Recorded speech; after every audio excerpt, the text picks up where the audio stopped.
Bonjour ce matin. Petit problème technique à matin avec les deux logiciels qu'on a utilisés pour devenir live, plus capable de rentrer sur le système un matin.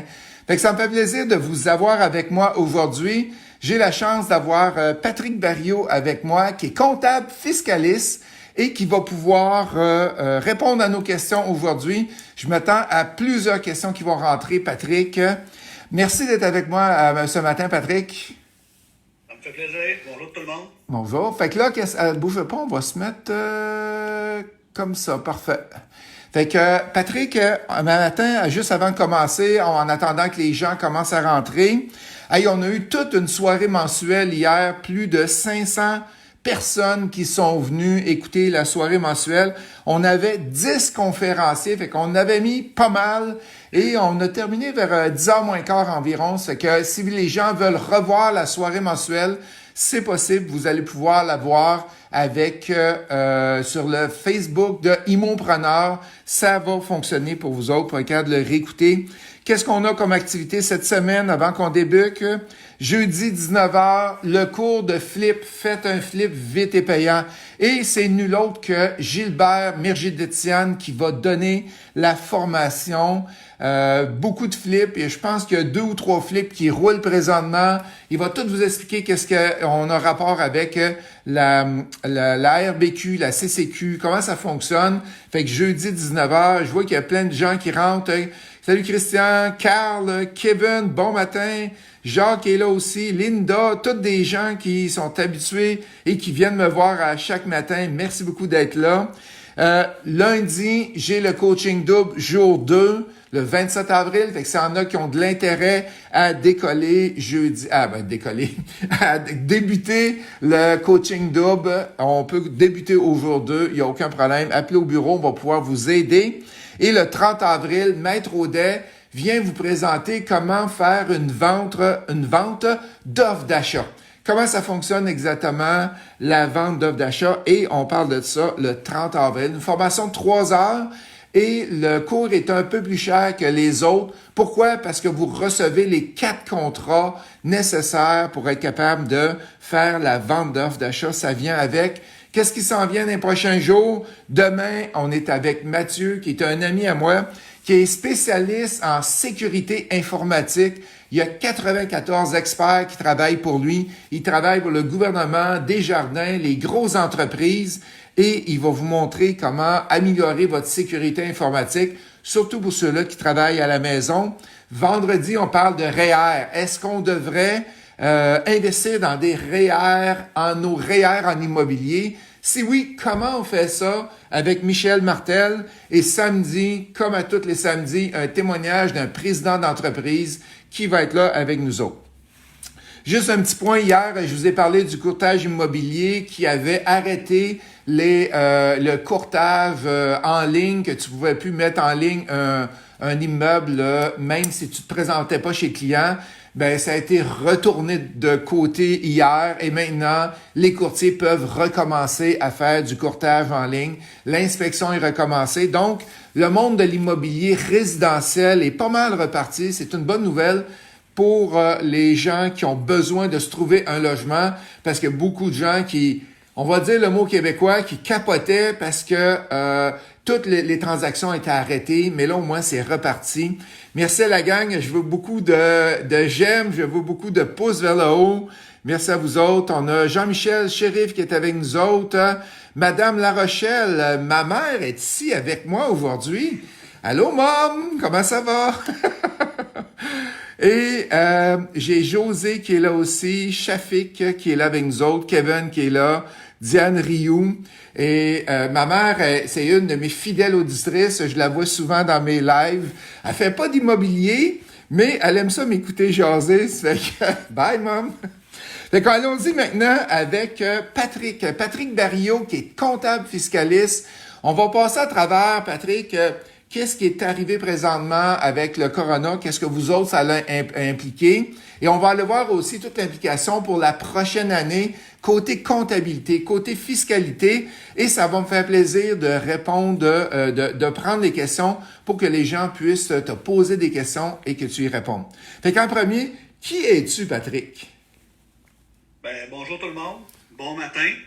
Je me présente. Moi, je suis Patrick Barriot. Je suis associé fondateur du bureau de CPA à Saint-Hubert, en Montérégie, et Patrick Barriot CPA. On a une équipe de 6 personnes. On est un bureau de comptable standard. On fait de la tenue de livre, des états financiers, des impôts personnels, des impôts de compagnie. Et moi, en étant également fiscaliste, j'offre aussi en valeur ajoutée tout ce qui est planification fiscale, consultation fiscale.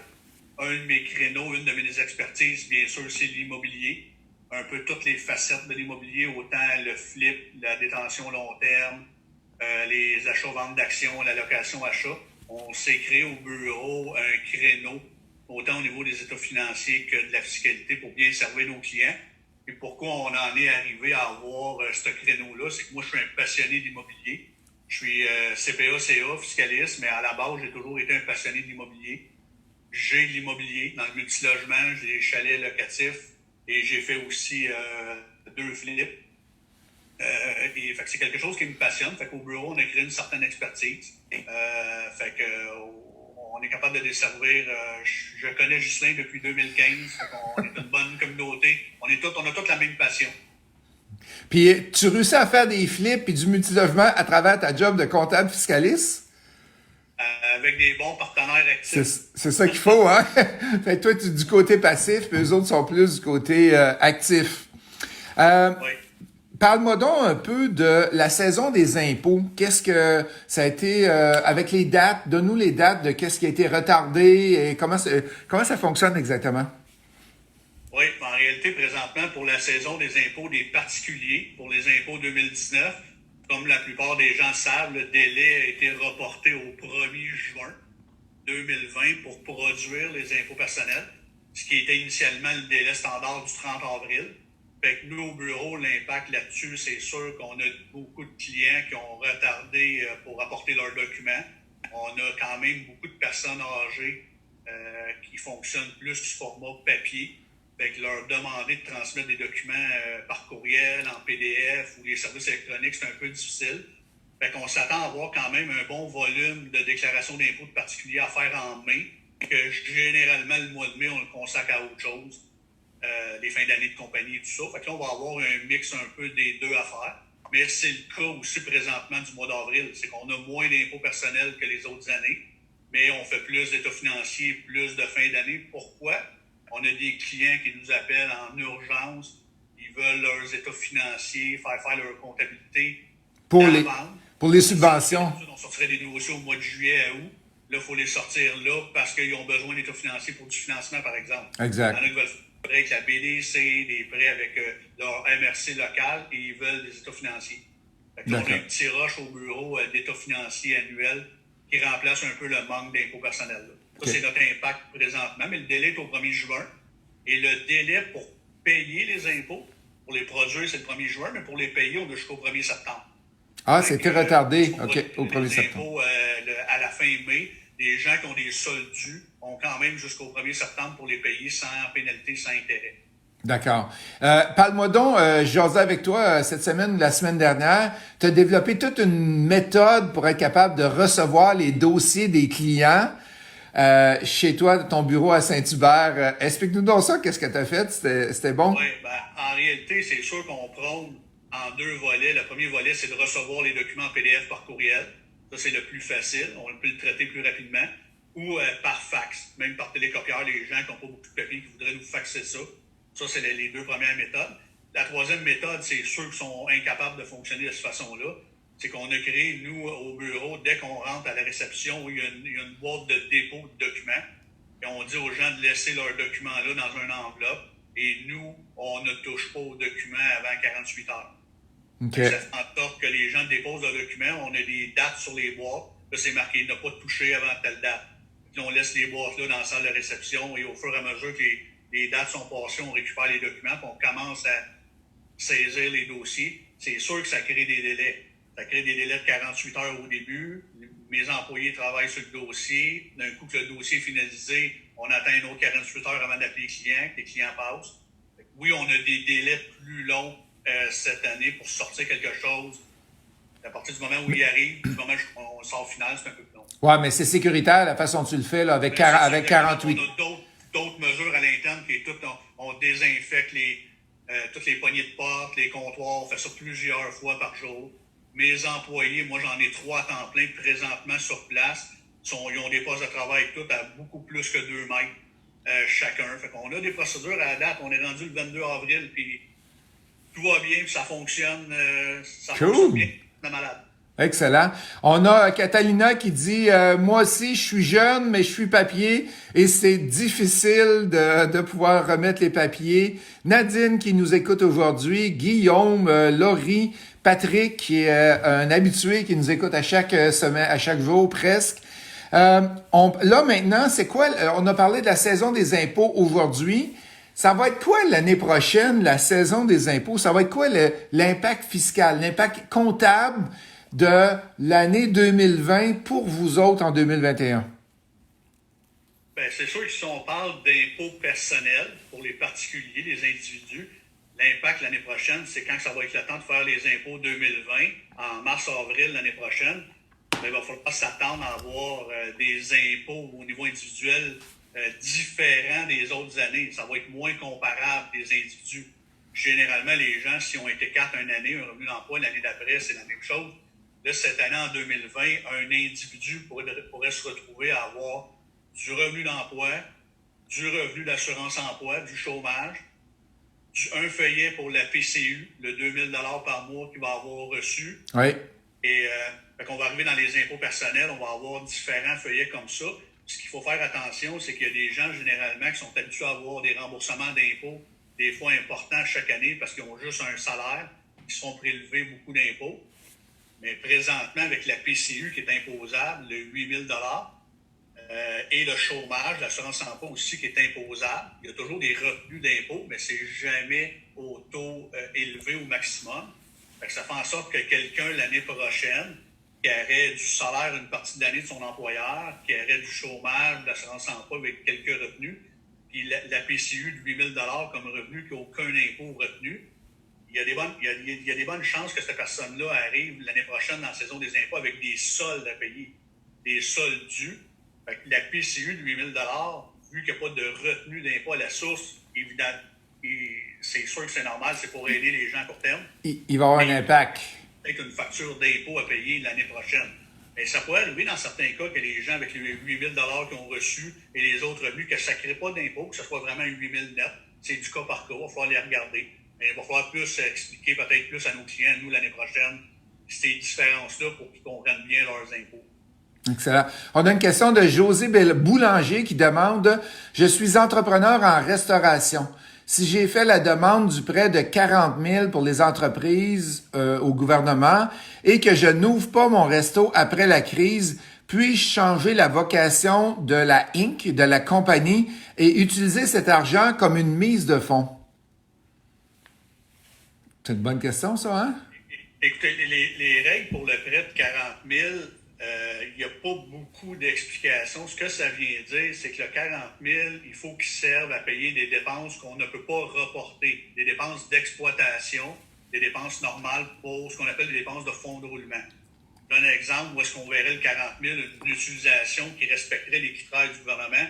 Ça serait pour payer des salaires, payer les frais de fonctionnement, des frais de bureau, des assurances, des horaires professionnels, des frais de fonctionnement. On sait que les gouvernements ont mis des mesures pour reporter des congés de capital sur certains prêts. Ouais. Il y a des gens qui ont pris entente avec leurs propriétaires pour les loyers commerciaux et tout ça, mais toutes les dépenses qu'on ne peut pas reporter, si le but du 40 000, c'est ça, c'est de payer des dépenses fixes, des dépenses pour les opérations.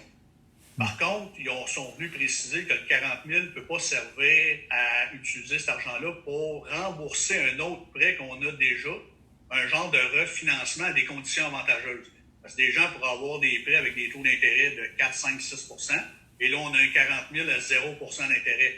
On ne peut pas utiliser ce montant-là pour rembourser ou refinancer un prêt. Puis on ne peut pas non plus utiliser ce montant-là pour augmenter nos dividendes à l'actionnaire pour se payer plus. Non, ça doit. C'est les salaires du dirigeant actionnaire par rapport à ce qu'il y avait déjà. D'accord. Il y a quelques exclusions. Mais le reste, ça reste que si on reste dans les lignes, dans les restrictions de payer des dépenses d'opération, ça peut être admissible à 40 000. Est-ce que là, une mise de fonds pour acheter une autre entreprise dans un autre domaine, c'est une bonne question. Il n'y a aucun élément qui parle de ce volet-là. Par contre, si ce 40 000-là sert par la suite à démarrer cette entreprise-là, à y aller avec le fonds de roulement, les opérations, oui, ça peut être bon. D'accord. On a Maxime qui dit théoriquement oui, fait que lui il pense que oui. J'ai reçu 40 000 très facilement pour ma compagnie. Jonathan qui dit va falloir en garder un peu. Normand qui nous dit quel pourcentage vous recommandez de placer de côté pour payer les impôts de l'an prochain du côté personnel? Ben ça, écoutez, ça c'est du cas par cas. Le 8 000 par exemple, quelqu'un qui aurait eu la PCU les 4 mois en entier, qui aurait eu 8 000 complets, ben les taux d'impôt marginaux personnels ils vont de 0 jusqu'à 53 53 quand on arrive à un revenu imposable à peu près aux alentours de 200 000 et plus. Fait que c'est du cas par cas. Quelqu'un qui aurait un revenu imposable annuel de 80 000 ben, il va falloir qu'il mette de côté peut-être plus un 42, 43 quelqu'un qui est plus bas que ça pourrait être un 30 ça serait d'essayer de voir votre revenu imposable annuel, tout confondu, salaire, assurance emploi, PCU, vers quel intervalle d'impôt vous êtes. Ça peut varier entre 30 et 40 D'accord. On a Laurie qui nous dit, est-ce que les gens devraient diviser le montant qu'ils reçoivent par la PCU et un autre et garder, par exemple, 33 des impôts? Est-ce que tu suggères de le faire tout de suite, de ne pas utiliser tout le montant du PCU? Comment tu vois ça, Patrick? Ben, en réalité, moi, c'est une gestion budgétaire. Il n'y a pas une personne que ça va être pareil. Si vous en avez besoin, présentement, ce montant-là, il est là parce qu'on est en situation de crise. On est en situation de crise que les familles, il faut qu'ils payent leur nourriture, leur logement, tout ça. La PCU sert à ça. Si vous, de votre côté, vous avez des liquidités et que vous êtes encore capable de fonctionner puis de combler votre coût de vie sans utiliser le 2 000 par mois présentement, c'est peut-être pas une mauvaise idée de prendre un certain montant et de le mettre de côté en disant bon point. Problème dans mes soldes d'impôts l'année prochaine. Exact, bon point. On peut dire qu'il faut aller faire l'épicerie, puis on a besoin maintenant. Bon, on repense à l'impôt l'année prochaine, puis on verra. Exact. On a Raphaël qui demande une question assez précise. Est-ce que la TPS TVQ pour coût de travaux dans un immeuble à revenus peut être remboursée? La TPS TVQ, est-ce qu'on peut la rembourser si on a un immeuble à revenus locatif, puis si on a un immeuble à revenus commercial? Je sais que la réponse est différente dans les deux cas. Oui, en réalité, c'est si on peut réclamer les crédits sur les dépenses. Ouais, les crédits, les TPS TVQ. Par exemple, tu fais des travaux, ça coûte 1000 pièces, il y a 150 pièces de TPS TVQ. Tu as amélioré un logement dans un immeuble locatif. Est-ce que tu peux aller retirer sa TPS TVQ-là en faisant une déclaration de TPS TVQ? OK. Ben, en réalité, la règle générale, je vais répondre de façon générale parce que c'est pas par. Oui. La règle générale, c'est quand on est dans les résidentiels non neufs, les logements locatifs résidentiels non neufs, il n'y a pas de TPS TVQ aussi là, aux locataires. D'accord. J'ai une bonne question de Carl qui nous écoute à tous les matins et qui a 170 portes en passant, notre ami Carl. C'est quoi l'erreur la plus commune que les immopreneurs font avec leur comptabilité? J'adore la question. Aller chez un autre comptable, tu vas dire? Non, l'erreur la plus commune, ou ce qu'on la voit, c'est ça, la plus commune, la plus répandue, puis qui est moins le fun aussi pour les comptables, c'est quelqu'un, par exemple, qui aurait une incorporation avec plusieurs immeubles, le 170 portes, par exemple, dans une incorporation, mais que les gens prennent quand même des cartes de crédit, des marges de crédit personnelles pour défrayer toutes les dépenses d'opération. Et là, ça devient dur à suivre la comptabilité parce qu'on est obligé de comptabiliser ces dépenses-là à l'encontre de ce qu'on appelle un dû à l'administrateur ou un dû à l'actionnaire. Fait que là, ça fait en sorte qu'on est obligé de faire une comptabilité pas juste de l'entreprise Société par action Inc., mais il faut quand même compiler les cartes de crédit personnel et les relevés ou marges de crédit personnel souvent, en pratique, je vois beaucoup de gens qui font ça parce que sur les cartes de crédit personnel, ils ont beaucoup de points, des Oui. bonnies, des points pour aller voyager après, ce qui n'est pas le cas dans les cartes de crédit entreprise où c'est moins répandu. Fait que ça, c'est un irritant au niveau des comptables. OK. J'ai acheté un immeuble à un moment donné, Patrick, et c'est une résidence de personnes âgées. L'immeuble avait... le gestionnaire de l'immeuble, il me donne ses états financiers. Il avait tout mélangé dans les états financiers de la compte. Il pensait être capable de faire les états. Fait que il avait mis son dentiste, le papier de toilette qu'il achetait, son auto, les réparations d'auto, tout était à l'intérieur de sa compagnie. J'ai dit, pauvre comptable, quand il va venir à faire ça, il y avait ben trop d'ouvrages à tout ressortir. Ça, là, ça avait aucun bon sens. Là. Fait que, on s'en va maintenant avec Cécile Marois. Bonjour, louer avec électricité inclus, est-ce que c'est plus avantageux ou c'est une déductible d'impôt? Fait que je peux peut-être répondre à cette question-là. Toute dépense pour un immeuble à revenu est déductible d'impôt, OK? Fait que ça, c'est la réponse que Patrick donne. Qu'est-ce qu'il faut que tu regardes? Faut que tu regardes du côté gestion. Est-ce que, par exemple, un loyer, un 4,5 qui est à 65$ par mois, normalement d'électricité, si tu fournis l'électricité, est-ce que le locataire va en consommer 80-85 par mois? Fait que souvent, qu'est-ce qu'on essaie de faire? On essaie de pas fournir l'électricité au locataire parce que c'est très rare que tu économises en fournissant l'électricité au locataire, à moins d'avoir un chauffage central là que tu n'as pas le choix. On a Yann Malouin qui a une question pour toi, Patrick. Est-ce qu'une compagnie de gestion d'immeubles, OK, peut avoir la subvention de 40 000 et payer ses frais, par exemple, de taxes municipales, taxes scolaires, l'entretien de la bâtisse?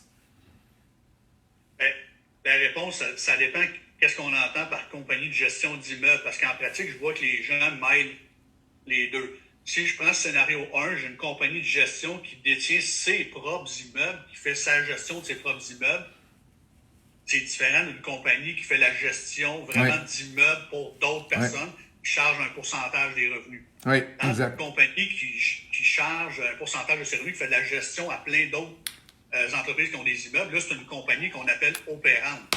C'est du revenu d'entreprise, c'est une entreprise en activité. Donc, comme n'importe quelle autre entreprise, pour avoir le droit aux 40 000 pour payer ses dépenses de fonds de roulement et d'opération. Par contre, un holding qui détient des immeubles juste pour payer ses propres immeubles, et là, c'est considéré comme du revenu passif, du revenu de placement. Fait qu'en réalité, là, puis pour le 40 000, il ne faut jamais oublier que ça prend une masse salariale pour l'année 2019 d'au moins 20 000. OK.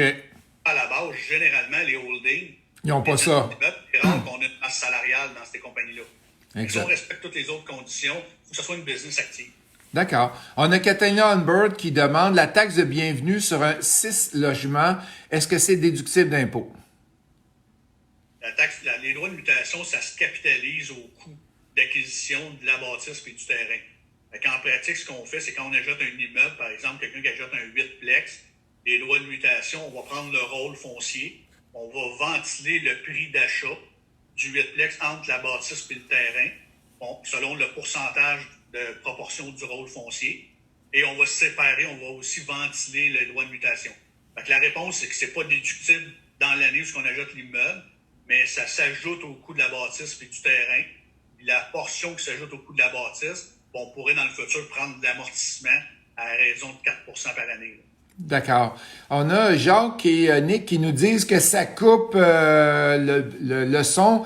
Je m'excuse, à matin, 2 logiciels de vidéo et il n'y en a pas un qui voulait fonctionner, un qui donnait pas accès à la caméra, puis l'autre qui voulait pas me donner accès à Facebook directement. C'est que on appelle ça, je sais pas si tu te rappelles de ça, Patrick, les débrouillards 50.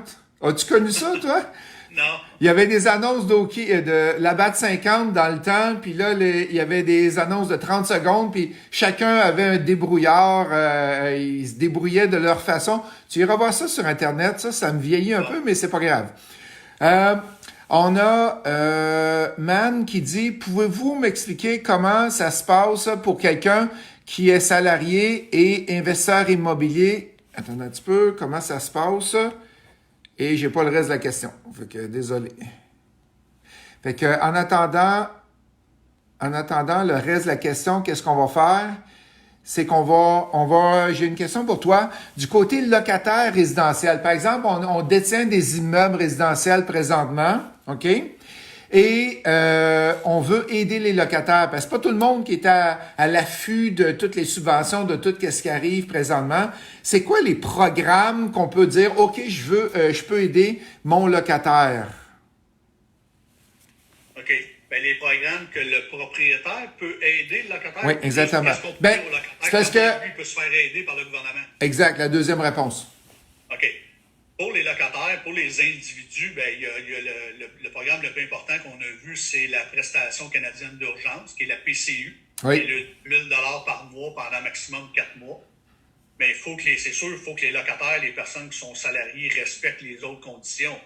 Par exemple, d'avoir cessé de travailler de façon au moins consécutive 14 jours en raison de la COVID. Pendant la période où ils demandent le 2 000 $, parce que c'est des périodes. La première période était du 15 mars au 8 ou 9 avril. Et à chaque mois, il faut faire la demande.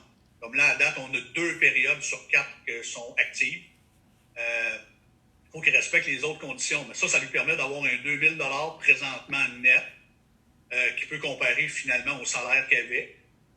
Il y a aussi les programmes d'assurance-emploi qui ont été assouplis au niveau les règles, au niveau de la rigidibilité. Les programmes d'assurance-emploi, ça a été assoupli. Les périodes aussi de carence au début, avant d'avoir des montants, ont été réduites ou même annulées. Il y a plusieurs petites choses au niveau de l'assurance-emploi.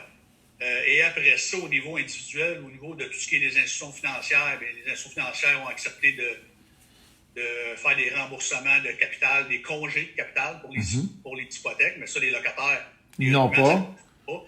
Par contre, il y a les taux sur les cartes de crédit qui ont été réduits, les paiements de cartes de crédit, les soldes.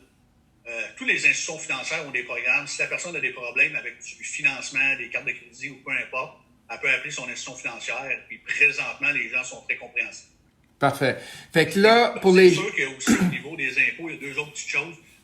Ceux qui ont des enfants, il y a les allocations canadiennes pour enfants qui ont été bonifiées, des montants spéciaux, forfaitaires, et aussi le crédit de TPS au niveau personnel qui a été bonifié. Généralement, ceux qui ont des enfants ou qui ont le droit au crédit de TPS, c'est pour les faibles à moyens revenus. Ils ont déjà eu ces encaissements-là là, dans le dernier mois de TPS et de prestations fiscales canadiennes là, pour enfants. Fait qu'ils ont vu sûrement dans les dépôts directs des montants supplémentaires qu'ils sont habitués de recevoir. D'accord. Fait que pour les propriétaires d'immeubles à revenus, il y a 4 façons pour être capable d'aider. L'allègement fiscal qu'on vient de parler. On a parlé des banques, on a parlé de l'assurance-emploi, puis on a parlé du PCU aussi. Merci. On a Man qui nous dit, pouvez-vous m'expliquer comment ça se passe pour quelqu'un qui est salarié et investisseur immobilier? Comment ça va se passer l'année prochaine pour la déclaration d'impôt?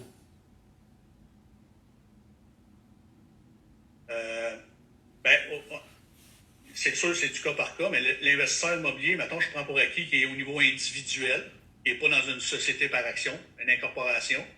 Ben, en réalité, ses impôts l'année prochaine vont être des impôts standards. Il va avoir ses revenus et dépenses d'immobilier et son salaire. Comme je mentionnais au début, la particularité qu'il va avoir, c'est qu'il va peut-être avoir une partie de revenus imposables qui est liée à la PCU. Ouais. S'il l'a demandé puis il l'a eu.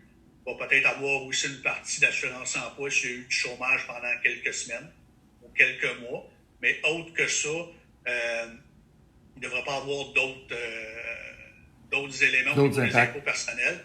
C'est sûr que pour avoir la PCU, il y a un paquet de conditions, dont ne pas avoir de revenus de plus que 1 000 $ pendant qu'on fait la demande de la PCU pour le mois ou la période concernée. Ils sont venus clarifier que le 1 000 $ au début, c'était 0. Ils ont rajouté 1 000 $. Mais c'est du revenu. On parle de revenus de travail, de revenus d'emploi, on parle de revenus de travailleurs autonomes. Fait que je donne un exemple, les gens pour avoir la PCU puis gagner un certain montant de revenus d'immobilier ou de pension, ça serait correct. OK, excellent. Mais merci beaucoup. On a Nancy qui dit, moi aussi, j'ai connu les annonces de la Labatt 50, les débrouillards 50, ça me vieillit. Au moins, je suis pas tout seul à avoir dépassé le cap des 45. Là, le somme, les gens me disent que c'est revenu correct. Merci beaucoup. Hey, si vous aimez qu'est-ce qu'on fait à chaque matin, allez-y. Je vois plein de cœurs, plein de pouces quand tu réponds aux questions, Patrick, qui s'en vont vers toi. Bravo, bel job. Simon nous dit, il me semble que le PCU est imposable. C'est effectivement le cas? Oui. Oui. Exactement, parfait. Ici, on a Marc. Quels sont les impacts économiques pour les contribuables de tous ces programmes d'aide? Oh! Toute une question, ça! Qu'est-ce que ça va faire sur nos impôts? Ben, écoutez, c'est sûr qu'autant au fédéral qu'au Québec, il y a plusieurs milliards qui ont été mis dans tous ces programmes-là.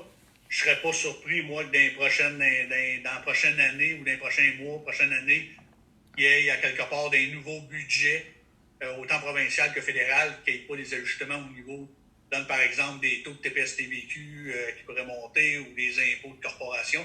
Parce qu'on le sait, historiquement, dans les 5 dernières années, les taux d'impôt des sociétés ont baissé.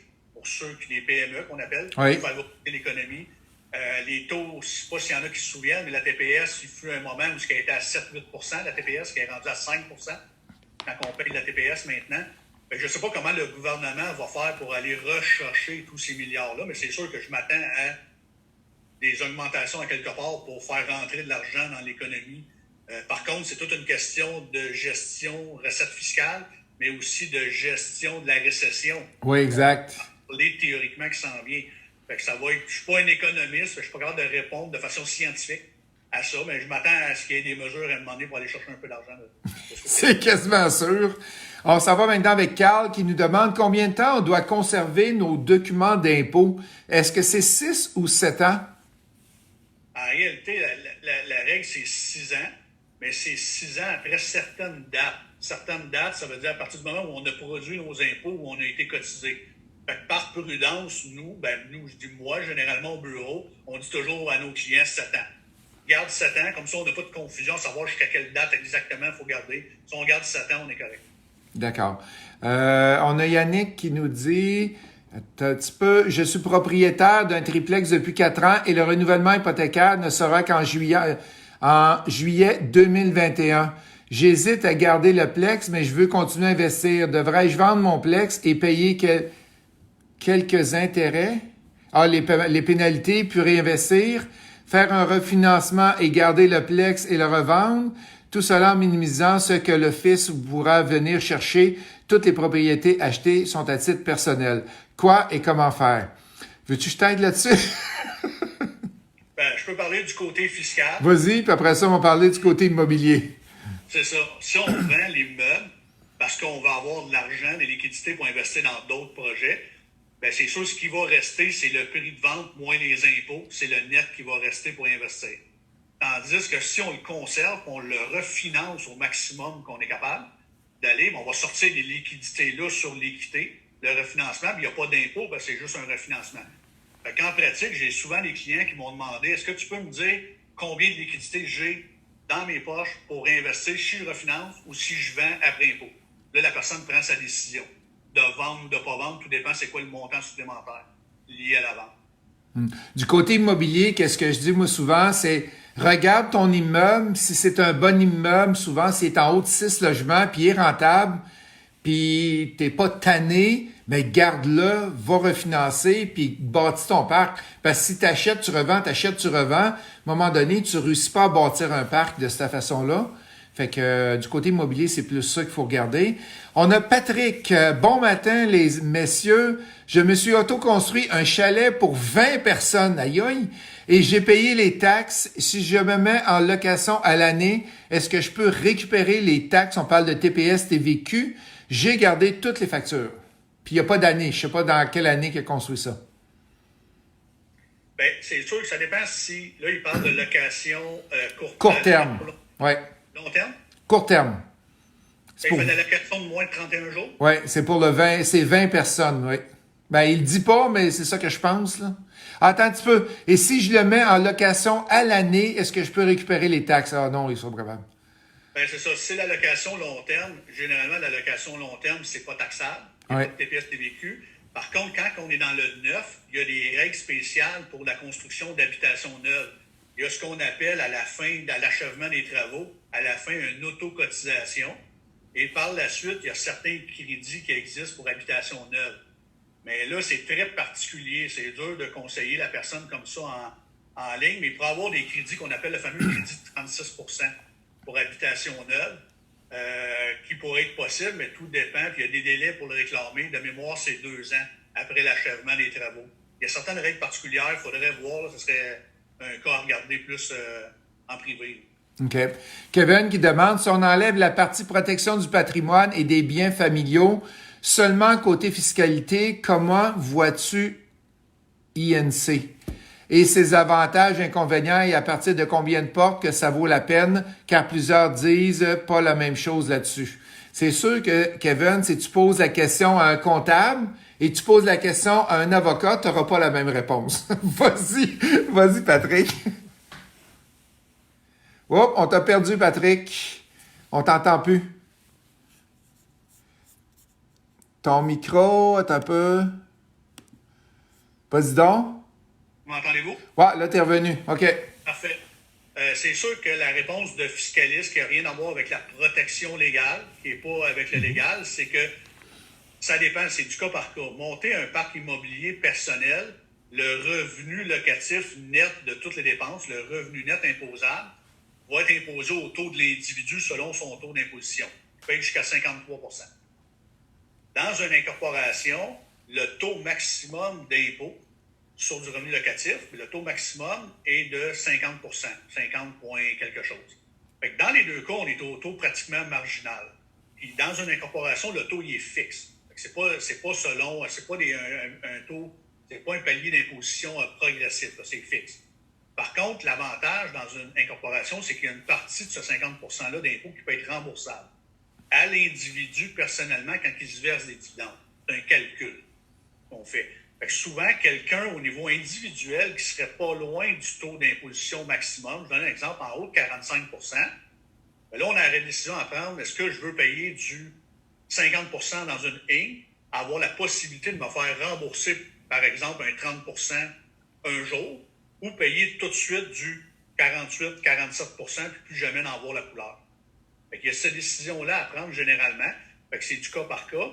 Et l'autre élément, je dirais, c'est ça dépend aussi pour acheter le parc immobilier, les mises de fonds viennent de où? Si vous êtes dans une situation où vous avez une compagnie opérante, vous n'êtes pas salarié, vous avez déjà une entreprise qui est opérante, elle a des excès de liquidité, bien, sortir ces liquidités-là de l'entreprise en dividende, vous allez payer de l'impôt dessus, vous allez pouvoir investir au niveau personnel après impôt. Tandis que si on envoie ces liquidités-là dans une société de gestion, une nouvelle ligne, qui peut, elle, acquérir les immeubles, on est capable d'envoyer l'argent dans la ligne sans impôt. Fait que ça crée un effet de levier, qu'on est capable de réinvestir avec nos mises de fonds avant impôt ou versus après impôt. Très bonne réponse, merci. Là, on a une question qui vient d'arriver, mais je veux pas dire le nom de la personne pour pas y nuire, OK? Écoute bien ça. Si je fais des rénovations avec un travailleur autonome et je le paie par Interac sans facture, est-ce que je peux déclarer ses dépenses? Puis je dirai pas son nom. Non. Ben, généralement, c'est pas compliqué. C'est qu'une dépense fiscale déductible sans pièce justificative, le ministère considère que c'est une dépense qui n'existe pas, une dépense fictive. Ça prend toujours une pièce justificative pour pouvoir déduire une dépense. On a Jason Landry qui pose... n'est pas suffisante. Parfait, excellent. On a Jason Landry qui dit fixe ou variable, ça doit être le taux d'intérêt. Avec les prévisions futures, on a dit variable. Est-ce que vous avez toujours la même opinion? Hier, à la soirée mensuelle, je te suggère d'aller voir. C'est gratuit en passant, hein?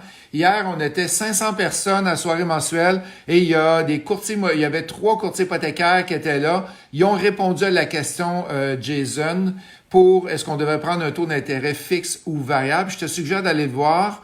Mais de mémoire, c'était variable qu'il avait dit, mais il y avait quelques conditions qu'il fallait regarder. Sandra qui demande quels sont les impacts d'une collatérale pour réinvestir. Est-ce que je peux revendre l'immeuble qui a servi de mise de fonds pour l'autre après? Ben, est-ce qu'elle peut revendre l'immeuble? Ouais, par exemple, je prends ma maison, Patrick, puis je m'achète un bloc appartement et je prends une collatérale sur la maison, OK? C'est que c'est une garantie collatérale qui achète l'autre immeuble. est-ce qu'on peut revendre la maison? Si je peux répondre à la question, je sais la réponse. C'est que oui, tu peux revendre la maison, mais la garantie que tu as mise sur la maison, tu vas devoir l'enlever. Et l'argent qui manque sur l'autre immeuble, tu vas être obligé d'aller donner la mise de fonds sur l'autre immeuble. Fait que c'est plus ce côté légal que comptabilité qu'on a là-dessus. Ah, on a Patrick qui nous dit location à l'année, mais en moins de 30 jours. Fait que tantôt, la question était de la location court terme. Il a parlé de la location à l'année, mais là, il nous dit non, c'est du 30 jours. OK. Ben, si c'est de la location de moins de 31 jours, normalement, c'est taxable en TPS TVQ. Ça fait en sorte que là, c'est toujours du cas par cas, c'est de savoir, mais si la construction a été faite directement par lui-même, qui n'a pas acheté le chalet, oui, c'est possible de récupérer les crédits de TPS TVQ parce que en location de moins de 31 jours, on est en fourniture taxable en TPS TVQ. Fait que les crédits sont disponibles. Comme quand il va après ça facturer ses locataires, il va falloir qu'il facture plus TPS TVQ. Mais ça reste à la base que ça y prend des numéros de TPS TVQ. Il faut qu'il y ait des numéros d'inscription. On avait exactement la même question qui est rentrée de Annie. Tu as très bien répondu. Le Diane Rioux qui demande, salut Diane, Diane qui est au coaching avancé avec nous autres, qui avance beaucoup, qui bouge. Revenu d'entreprise à combien d'imposition? Fait que c'est opérante ou détention. Ben, du revenu d'entreprise dans une incorporation, on parle d'un taux d'impôt qui frôle les 20 %. Là, ça baisse graduellement. On peut être rendu à du 20-21. Généralement, dans des compagnies opérantes, des Inc., on va voir des compagnies de flip. Fait du flip. Il faut toujours s'attendre à payer à peu près 21 % d'impôts parce qu'on a moins que 5 500 heures travaillées au Québec de salariés, généralement. Fait qu'on a un taux d'impôt un petit peu plus haut qui est 21-22. Mais sinon, les taux d'impôt de Inc., de société par action opérante, par exemple, une société professionnelle qui ne fait pas du flip, qui a des employés, on peut aller aussi bas qu'à du 19 %. D'accord. Dans une Inc., du revenu locatif, dans une Inc., c'est mon taux maximum qu'on a parlé tantôt de 50,3. Parfait, excellent. On a une question de Fabrice et je vais répondre à la question différemment. Il demande est-ce qu'on peut faire un rap avec un multilogement sur notre maison personnelle? La réponse est non parce que tu as déjà ton immeuble. Et oublie pas, vendredi, on va parler de REER, on va parler de rap, on va parler de comment investir dans des projets immobiliers avec Michel Martel. C'est à 8h vendredi. Fait que manquez pas ça. Patrick, j'ai une question pour toi. Du coup, on a parlé du comment aider ces locataires résidentiels. J'aimerais ça qu'on regarde maintenant comment on peut aider ces locataires commerciaux. Comment ça fonctionne exactement? Bien, c'est sûr que ce qui avait été proposé par le gouvernement, c'est toujours une entente contractuelle entre le propriétaire et son locataire. Généralement, c'est que le loyer il est dû, peu importe. Il n'y a pas de situation dans le bail qui vient dire parce qu'il y a une crise du COVID-19 que la personne ne paye pas son loyer. C'est toujours une entente entre les deux, c'est une négociation. Je ne suis pas juriste, fait que je ne suis pas capable de vous parler de tous les impacts légaux, tout ça. Par contre, là, récemment, il y a, je pense, 2 ou 3 jours, il y a un programme qui va sortir pour les propriétaires d'immeubles commerciaux pour aider leur locataire commercial dans le paiement de leur loyer d'avril, mai, juin. D'accord. Bonne nouvelle. C'est sûr que là, ça vient de sortir. Les règles ne sont pas encore édictées. Les accès en ligne pour faire les demandes, tout ça, il n'y a rien d'actif encore. Mais le but de ça, ça serait que c'est une annonce du gouvernement fédéral. Dans son annonce, il vient dire il faut s'entendre et regarder les modalités avec chacune des provinces. Parce que c'est au niveau provincial la juridiction des immeubles. Fait que c'est sûr qu'on s'attend dans les prochains jours à avoir du détail. Mais ce qu'on a pu comprendre, c'est l'intention, ce serait des prêts ou des prêts à des conditions avantageuses ou des échelonnements aux propriétaires pour les aider à réduire les loyers ou même annuler certains loyers pour certaines personnes. Bon, on attend des détails là-dessus, mais il va y avoir quelque chose pour donner un coup de pouce aux propriétaires qu'eux aident leur locataire commercial. Pendant les 3 mois qu'on vise toujours, qui est mars, avril, mai ou avril, mai, juin. Mais D'accord. c'est période. On a des gens qui commencent à demander tes coordonnées, Patrick. Est-ce que tu peux donner un numéro de téléphone, ton adresse personnelle à la maison, ton site de nom? Écoutez, le numéro pour me rejoindre au bureau présentement, la façon la plus simple, c'est le 450-678-5857.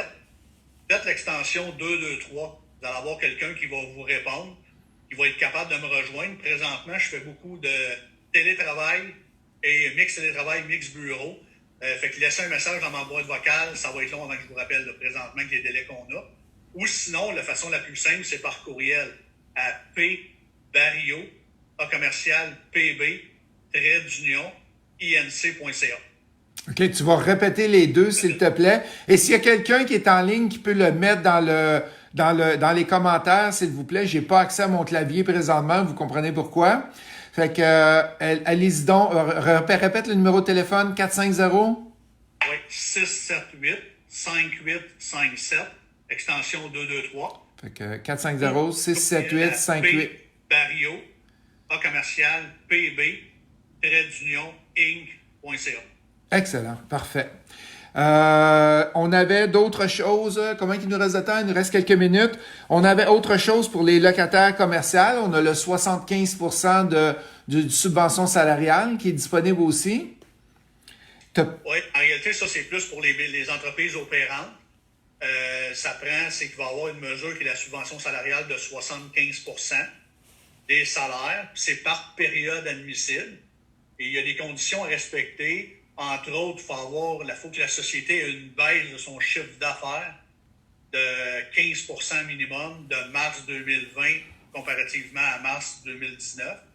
Et pour avril et mai, il va avoir une baisse de chiffre d'affaires de 30% minimum par rapport au même mois l'année précédente.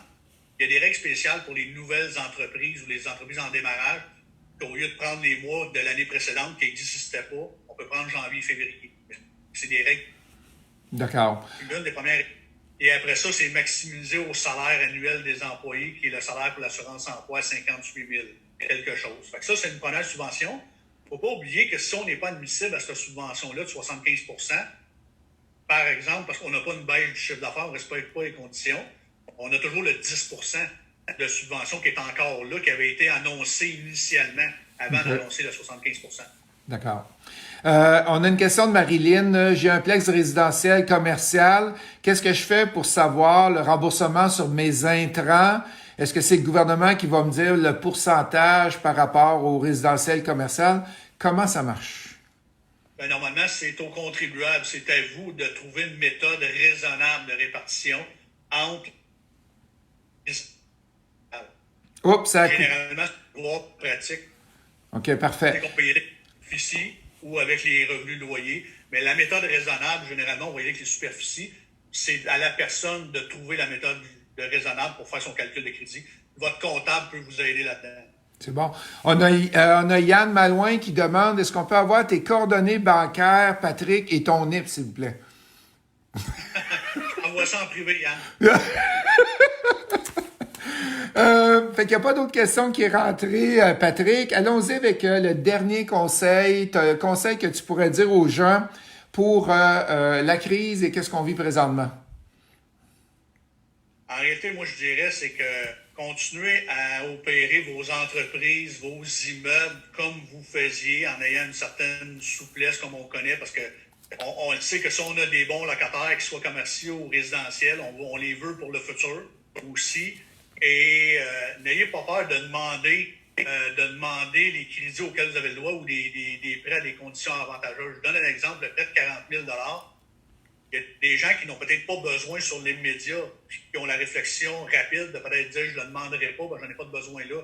Mais on ne connaît pas dans 6 mois, 7 mois comment les choses vont évoluer. Peut-être que ce 40 000 $-là, il n'est pas nécessaire là, mais dans 8 mois, vous allez en avoir besoin pour défrayer vos opérations, conserver vos employés et tout ça pour continuer à passer à travers cette crise qu'on connaît là, présentement. D'accord. Gardez-vous du jeu de la latitude au niveau du cash flow. Excellent. Très bon conseil. Fait qu'on n'oublie pas, demain, on parle de sécurité informatique. Vendredi, on parle de REER, comment utiliser ces REER pour des projets immobiliers. Et samedi, on a un témoignage d'un entrepreneur qui va expliquer un peu qu'est-ce qu'il a fait dans la vie, puis qu'est-ce qu'il fait maintenant, comment il a réagi face au COVID, comment il s'est tourné de bord. Jeudi, 19h, on a la formation de flip. Lundi prochain, coaching double qui commence. Et le 30 avril, vendez ses offres d'achat. Toujours un plaisir d'être avec vous autres à chaque matin à 8 heures. Fait qu'on continue tant qu'on aura le COVID et pour vous entretenir. Et aussi, moi aussi, j'apprends plein de choses à travers à chacun des matins. Et je vois plein de pouces, plein de cœurs qui s'en vont vers toi, Patrick. T'es chanceux. Moi, je n'ai pas tant que ça quand je suis tout seul. Non, c'est pas vrai. Un gros merci, Patrick, pour ton temps. C'est que je te laisse aller avec tes grosses journées qui s'en viennent devant toi. Et si tu veux répéter ton numéro de téléphone, s'il te plaît. Oui, 450-678-5857, extension 223. Ou de préférence par courriel, ça va être plus rapide. Excellent. Dario, commercial, pb, inc.ca. Pour les gens qui n'ont pas les cheveux gris, allez sur YouTube, allez voir les annonces de Débrouillard 50. Vous allez voir comment que les annonces étaient faites dans le temps. Ça fait dur, je vous le dis. Fait qu'un gros merci. On se voit demain matin à 8 heures avec toute la gang encore. Merci. Merci. Je veux pas.